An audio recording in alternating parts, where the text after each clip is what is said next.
আজ আমি মুসুরি, ছোলার ডাল ও মোচা দিয়ে ধোকা বানাবো। দেখো আমি এগুলো কি করে বানাচ্ছি সেটা তোমাদেরকে দেখাবো। এইগুলোকে প্রথমে আগে পেস্ট করে নেব। দেখো ভিজিয়ে রেখেছি। আর দেখো মোচার ভেতরের অংশটা আমি সেদ্ধ করে নিয়েছি, কারণ এটা একটু নরম হয় আর ধোকা করতেও সুবিধা হয়। তো সেদ্ধ করা হয়ে গেছে, একটু হাত দিয়ে মেখে নেব।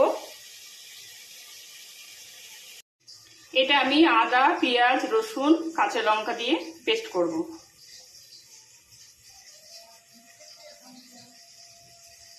কড়াইয়ে সর্ষের তেল দিয়েছি, তেলটাও গরম হয়ে গেছে।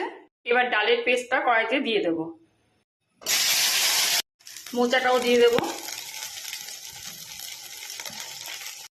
লবণ,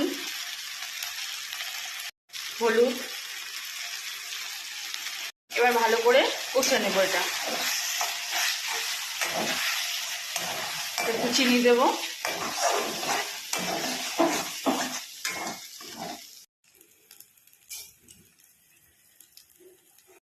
এবার ভালো করে কষে নেব কিছুক্ষণ ধরে।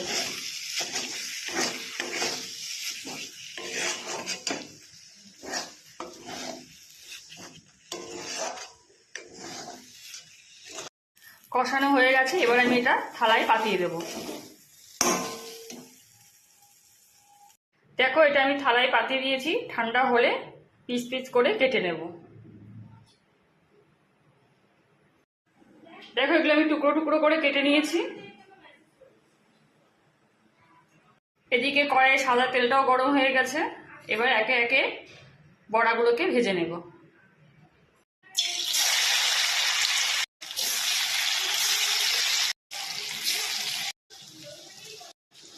ধোকাগুলো দেখো লাল লাল করে ভাজা হয়ে গেছে, এটাকে আমি তুলে নিচ্ছি। ধোকাগুলো দেখো সব ভাজা হয়ে গেছে। এই তেলে এবার জিরে ফোড়ন দিচ্ছি। কড়াইয়ে আলুগুলো দিয়ে দিয়েছি, প্রথমে আলুগুলোকে ভেজে নিচ্ছি। লবণ,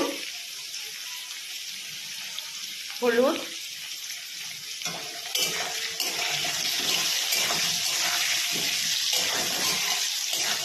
আলুগুলো ভাজা হয়ে গেছে, তুলে নিচ্ছি। গ্রেট করে রাখা আদা রসুনের পেস্টটা দিচ্ছি। পেঁয়াজ কুচি, কাঁচা লঙ্কা, পেঁয়াজটাকে লাল লাল করে ভেজে নেব। লবণ, টমেটোটাও দিয়ে দিলাম। জিরের গুঁড়ো, গরম মশলার গুঁড়ো, একটু জল, হলুদ।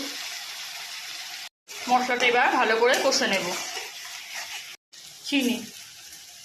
মশলা কষানো হয়ে গেছে, এবার ভেজে রাখা আলুটা দেব।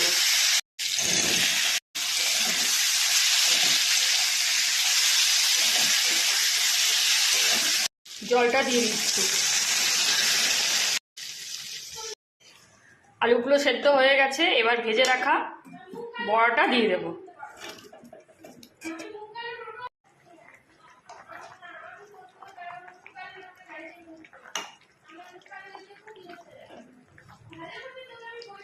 রান্নাটা আমার হয়ে গেছে, একটু গরম মশলার গুঁড়ো দিয়ে নামিয়ে নেব।